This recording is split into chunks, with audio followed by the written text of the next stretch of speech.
Um outro fator a, a ser discutido é que existe um padrão bem distinto de absorção de nitrogênio se nós compararmos materiais antigos para materiais modernos, cultivados atualmente. Possui dois estudos na literatura que chamam a atenção referente a esse tema. O primeiro estudo foi realizado em 2012 e os pesquisadores analisaram 100 trabalhos científicos, quantificando a absorção de nitrogênio desde a fase vegetativa até o final do ciclo. Dessa forma, os autores concluíram que os híbridos lançados a partir do ano 2000, eles absorvem cerca de 29% a mais de nitrogênio após o florescimento. Em uma outra pesquisa, realizada em 2013, os autores compararam híbridos cultivados da década de 70 à década de 90 com híbridos lançados a partir do ano 2000. Nesse estudo, os autores eles relataram uma diferença ainda maior, ou seja, uma absorção de cerca de 40% de nitrogênio no período de pós-florescimento, quando comparado aos híbridos mais antigos. Com isso, a partir dos resultados dessas pesquisas, podemos dizer que os híbridos modernos absorvem uma quantidade maior de nitrogênio que os híbridos antigos, e essa absorção se dá em uma proporção maior no período de pós-florescimento. Ou seja, pode-se afirmar que para uma alta produtividade é fundamental para os híbridos modernos a absorção de nitrogênio durante todo o ciclo da cultura. Observem no gráfico essa curva de absorção de nitrogênio ao longo do tempo, onde nós temos a definição de produtividade, os chamados componentes de rendimento. Verifiquem que desde a segunda semana já inicia a definição de produção potencial.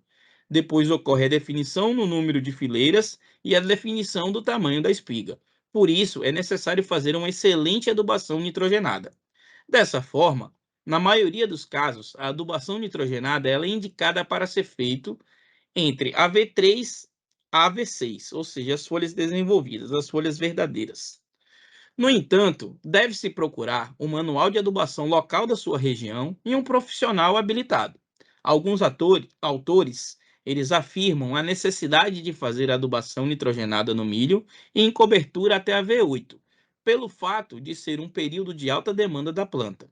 É importante sincronizar a aplicação de nitrogênio para concluir que esse período a planta esteja bem suprida de nitrogênio. A aplicação de dose de nitrogênio é um ponto de suma importância. O ideal é que faça aplicação em mais de uma etapa.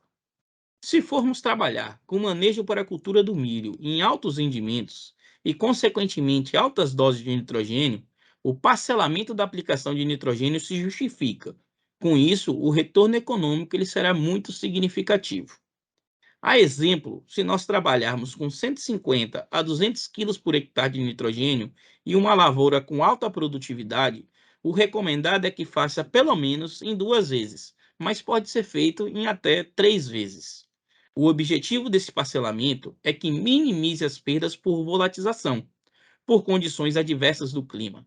Além de não jogar todo o seu nitrogênio de uma única vez, até porque existe o risco de você fazer uma única aplicação de nitrogênio e logo após vir uma chuva forte em cima e você perder mais da metade de sua aplicação por lixiviação. Com isso, se trabalharmos com aplicação parcelada de 2 até 3 vezes, esse risco ele é minimizado. Outra vantagem dessa estratégia é que a aplicação em diferentes momentos vai acontecer com que o milho se desenvolva em diferentes etapas do seu ciclo. Condições melhores de raiz, de desenvolvimento, de exploração do solo para absorver o nitrogênio aplicado de forma gradativa. Um outro fator importante a ser considerado, e como a cultura do milho necessita de nitrogênio em todas as fases do seu ciclo, ou seja, inclusive nas fases finais de desenvolvimento, é necessário aplicarmos estratégias para suprir essa necessidade de nitrogênio nas fases finais do seu ciclo. Desta forma, o ideal é fazer a integração de todo o planejamento do nitrogênio, junto com o sistema de rotação das culturas, por exemplo. Se pegarmos o milho verão como exemplo, e claro, dependendo da região, se nós termos uma ervilhaça ou um nabo no início, essas coberturas vão fornecer uma boa quantidade de nitrogênio nas fases iniciais do milho. Desse modo, esse parcelamento ele pode ocorrer em um momento um pouco mais futuro, entre a V4 e a V5. No entanto, se a cobertura anterior for uma aveia, onde tem uma relação CN alta, desta forma a cultura do milho vai necessitar de nitrogênio ainda mais cedo. Então é necessário integrar as estratégias culturais. Quanto à estratégia de aplicação de nitrogênio, para tentar suprir de nitrogênio a cultura do milho durante um período mais longo possível. Até porque nós vimos em slides anteriores que a demanda do milho é importante ser suprida em todo o seu ciclo, inclusive nas fases finais de desenvolvimento. Vale salientar ainda que produtores a qual fazem a produção utilizando pivô de irrigação, por exemplo, isso se torna muito viável, pelo fato de, nesse sistema, muitos produtores fazerem a fertirrigação com nitrogênio. Assim, não limita a entrada de aplicação de nitrogênio, e é possível fazer a aplicação em pós-florescimento, se for o caso.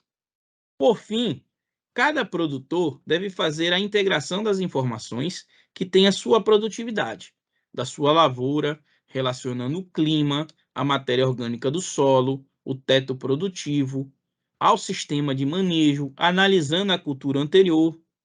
Desta forma, após a integração dessas informações, deve-se fazer um planejamento de aplicação de nitrogênio, que supra a lavoura em todo o seu período de desenvolvimento.